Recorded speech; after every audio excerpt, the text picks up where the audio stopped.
For more free videos, go to zeroxbilliards.com. All the videos are organized so learning the game of pool has never been easier. From fundamentals to kicking, banking, breaking, and cue ball control, we have all the videos you need to supercharge your game. Now before we get into position fundamentals, it's important that you understand what happens to the cue ball after you strike it. So I'm going to set up a few shots, shooting them with center, then with left and right English. I'm also going to be using different cue stick angles. In this first shot, I'm shooting the cue ball with no spin and a fairly level cue stick. And since I'm not using spin, the cue ball should travel straight down the line. Now I'm going to elevate my cue and shoot below center with no spin. And we see the cue ball stays on the shooting line. So let's say you're playing a game of 8-ball and you have a tough shot on your last ball. As long as you shoot center, center low, or center high, your cue ball will stay on the shooting line, regardless of how level your cue stick is. This is important to remember as we move on to show how using spin moves the cue ball off the shooting line. Now I'm going to show you the difference when shooting with spin. Here I'll be striking the cue ball with left hand spin, keeping my cue stick as level as possible. And as you can see, as soon as I strike the cue ball, it veers off the shooting line. By striking the cue ball on the left side, it pushes the cue ball to the right of the line. This is referred to as deflection. Now I'm going to elevate my cue, which causes the cue ball to really veer off the shooting line. Now, with the same cue elevation, I'm going to strike the cue ball on the right side, and this will cause the cue ball to veer off the shooting line to the left. Let's say our opponent leaves us tough on the 8-ball. If we strike the cue ball without spin, the cue ball will stay on the shooting line. And it doesn't matter if our cue is elevated or level, the cue ball will always stay on the path it starts out on. But if we use the same aiming line and strike the cue ball using left spin, we now know the cue ball will veer off this line to the right, causing a miss. So since I'm using left, I'm going to have to adjust my aiming line for my cue ball to end up here. If I move my aiming line to here, when the cue ball veers to the right, it should contact the correct part of the object ball. So when you're shooting with center, center low, or center high, your cue ball will always travel in a straight path. Even at a long distance, or with an elevated cue stick, your cue ball will still travel in a straight line.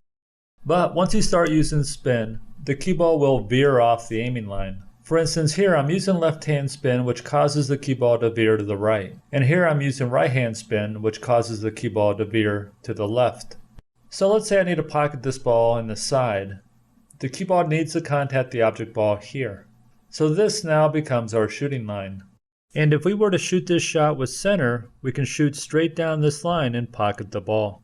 But if we use right hand spin, this is going to cause the cue ball to veer to the left, off the shooting line, and this is going to cause a miss. So if we're going to use right hand spin, we need to adjust the shooting line. Since the cue ball is going to veer to the left, we need to move our shooting line to the right. Now when the cue ball veers to the left, it will strike the object ball in the correct spot. And later on in the video, I'll explain more about how spin changes the cue ball path. And I'll also show you some drills that you can do which will really fine-tune your aiming when it comes to using spin. But first, I'm going to show you something else that happens when using spin. As I mentioned, when you use spin, say left-hand spin, it causes the cue ball to veer to the right. And right-hand spin causes the cue ball to veer to the left. As long as your cue stick is level, it doesn't matter what speed you strike the cue ball at, the cue ball will not return to the aiming line. But now I'm going to use an elevated cue and not strike the cue ball too firmly. And we can see the cue ball veering off the aiming line, but unlike before, the cue ball is actually curving back to the line. And as I increase the elevation of my cue stick, the cue ball curves even more and actually this time crosses the aiming line. Let's say I'm playing 8-ball and this is the shot I have in the 8. I know the cue ball needs to strike the 8-ball here to pocket it in the corner. If I were to shoot center, center low, or center high, I can shoot straight down this aiming line and pocket the ball.